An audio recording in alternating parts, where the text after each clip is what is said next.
parts of a flower. Today we are going to learn about what are the various parts of this flower. So in this flower we are going to study about what are its male reproductive section and female reproductive section. So the first one is sepal, second one is petals, third one is stamen, and the fourth one is pistil. This section is known as the pedicle. Now I am going to cut this section and I am going to now place it in the pedicle section. Now you can see that here small leaf-like structure are there. Now this is known as apicalyx.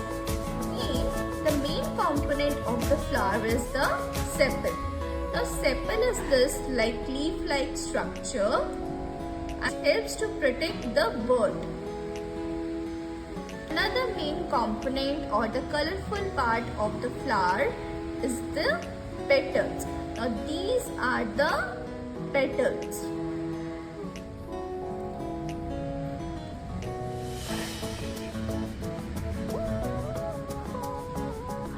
Now you can see, now this section is the reproductive section of the flower.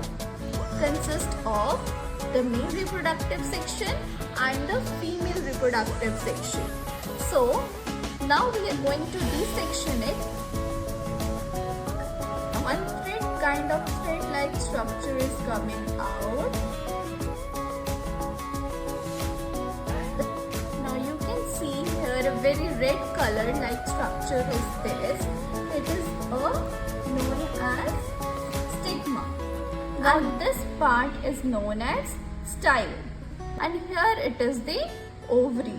So here it is the female reproductive section where we can see that this is stigma, style, and here is the ovary, and this whole section is known as female reproductive section.